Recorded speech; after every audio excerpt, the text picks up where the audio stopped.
আসসালামু আলাইকুম ভিউয়ার্স। বাংলাদেশের সর্বশেষ আপডেট সংবাদে আপনাদের স্বাগত।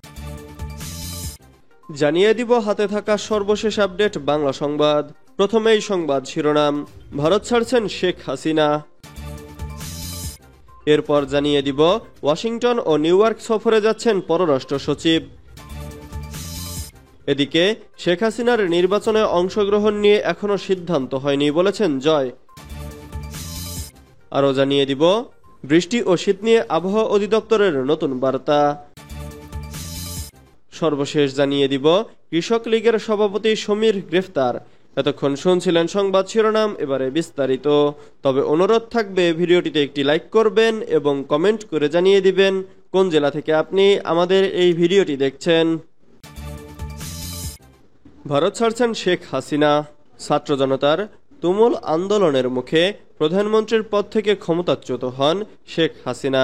সেদিনই সামরিক হেলিকপ্টারে করে ভারতে পালাতে বাধ্য হন তিনি। এরপর থেকে ভারতেই অবস্থান করছেন সাবেক এই প্রধানমন্ত্রী। তবে দেশ ছেড়ে পালিয়ে যাওয়া সাবেক প্রধানমন্ত্রী শেখ হাসিনার পরবর্তী গন্তব্য কোথায়, এ নিয়ে নানা কৌতূহল ও গুঞ্জন তো আছেই। সর্বশেষ খবরে জানা যায়, যুক্তরাষ্ট্র ভারতের কাছে জানতে চেয়েছে শেখ হাসিনা কিভাবে কোন ব্যবস্থায় দিল্লিতে অবস্থান করছেন। জবাবে ভারত নাকি বলেছে খুব স্বল্প সময়ের মধ্যেই মধ্যপ্রাচ্যের কোনো একটি দেশে তিনি চলে যাবেন। এই খবর ঢাকার সরকারি মহলকেও জানানো হয়েছে বলে মানবজমিনের প্রতিবেদনে জানা গেছে। গত 5 আগস্ট প্রধানমন্ত্রীর পদ থেকে পদত্যাগ করে ছোট বোন শেখ রেহানাকে নিয়ে ভারতে পালিয়ে যান শেখ হাসিনা। বাংলাদেশের সামরিক বাহিনীর একটি বিমানে তিনি দিল্লির কাছে গজিয়াবাদের হিন্দন বিমান ঘাঁটিতে অবতরণ করেন।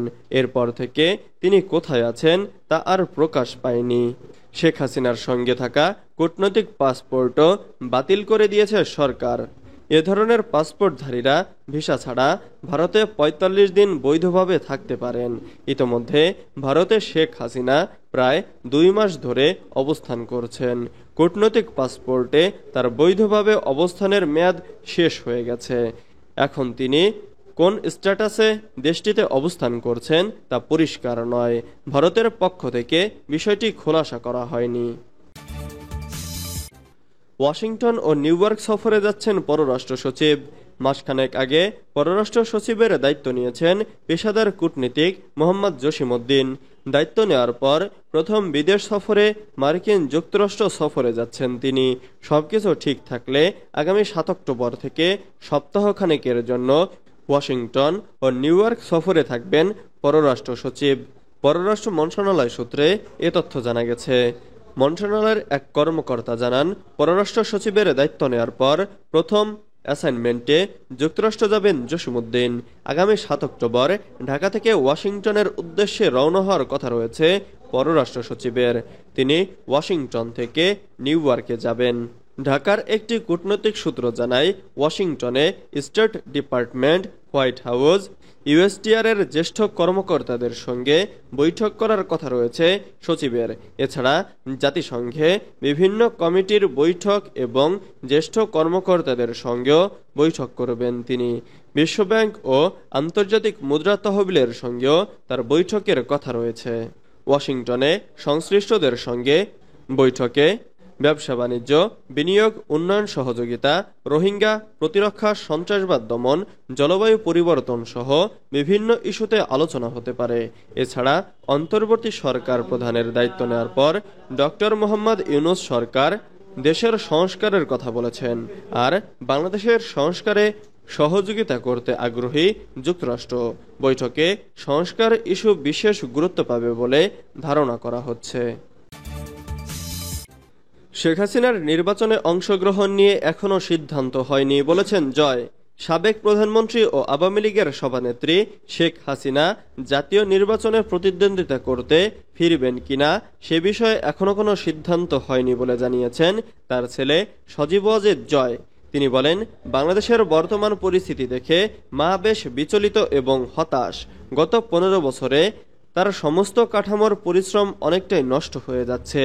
যুক্তরাষ্ট্রভিত্তিক সংবাদ মাধ্যম টাইমকে দেওয়া এক সাক্ষাৎকারে তিনি এসব কথা বলেন।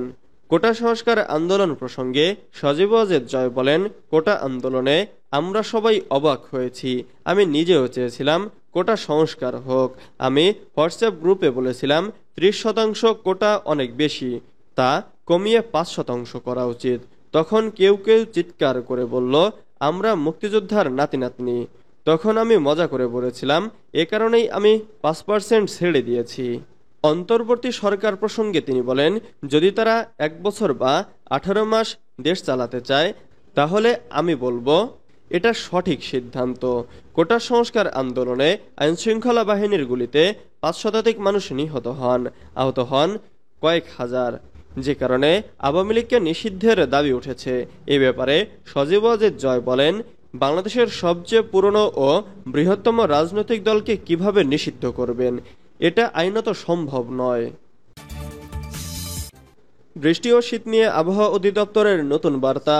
চলতি বছর মৌসুমি বায়ু বঙ্গোপসাগরে লঘুচাপের ফলে সারা দেশে বৃষ্টি হচ্ছে, যার ফলে মৌসুমি বায়ু প্রবাহে আগামী 3 দিন বৃষ্টিপাত হতে পারে। শুক্রবার 4 অক্টোবর আবহাওয়া অধিদপ্তরের এ পূর্বাভাসে এ তথ্য জানানো হয়। বৃহস্পতিবার 3 অক্টোবর বন্যা পূর্বাভাস ও সতর্কীকরণ কেন্দ্র পরবর্তী কয়েকদিনের পূর্বাভাসে আবহাওয়া সংস্থার বরাতে জানিয়েছে, আগামী 24 ঘন্টায় বাংলাদেশ ও তৎসংলগ্ন বঙ্গোপসাগর এলাকায় লঘুচাপ সৃষ্টি হতে পারে।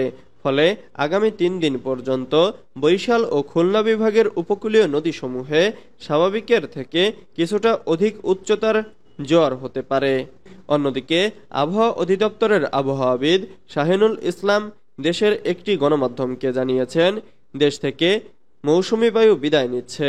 এ সময় মৌসুমি বায়ু প্রচুর বৃষ্টি ঝরায় এবং শক্তিশালী আচরণ করে থাকে। তিনি আরও জানান, এ পরিস্থিতিতে মৌসুমি বায়ু বিদায় নেয়ার পর চলতি সপ্তাহের মধ্যে দেশের বিভিন্ন অঞ্চলে রাতের তাপমাত্রা হ্রাস পেতে থাকবে, আর এই সময় কিছুটা শীত অনুভব হওয়ার সম্ভাবনা রয়েছে। এদিকে শুক্রবার 4 অক্টোবর আবহাওয়ার আরেক পূর্বাভাসে বলা হয়েছে, রংপুর, ঢাকা, ময়মনসিংহ, চট্টগ্রাম, সিলেট, রাজশাহী, খুলনা সহ বরিশাল বিভাগের কিছু কিছু জায়গায় অস্থায়ীভাবে দমকা হাওয়া সহ হালকা থেকে মাঝারি ধরনের বৃষ্টি বা বজ্রসহ বৃষ্টি হতে পারে। কৃষক লীগের সভাপতি সমীর গ্রেফতার। কৃষক লীগের সভাপতি সমীর চন্দ্রকে গ্রেফতার করেছে ঢাকা মহানগর পুলিশ। বৃহস্পতিবার 3 অক্টোবর দিবাগত রাতে ঢাকা থেকে তাকে গ্রেফতার করা হয়। ডিএমপি জানিয়েছে, চন্দনের বিরুদ্ধে রাজধানীর একাধিক থানায় মামলা রয়েছে। বৃহস্পতিবার দিবাগত রাতে এ তথ্য নিশ্চিত করেছেন DMP media and public relations বিভাগের উপপুলিশ কমিশনার মোহাম্মদ তালিবুর রহমান। তিনি বলেন, কৃষক লীগের সভাপতি সমীর চন্দ্রকে গ্রেফতার করেছে ঢাকা মেট্রোপলিটন পুলিশ। উল্লেখ্য, বিগত 2019 সালে আওয়ামী লীগের সহযোগী সংগঠন কৃষক লীগের কেন্দ্রীয় কমিটি ঘোষণা করা হয়। ওই কমিটিতে নতুন সভাপতি নির্বাচিত হয়েছিলেন সমীর চন্দ্র।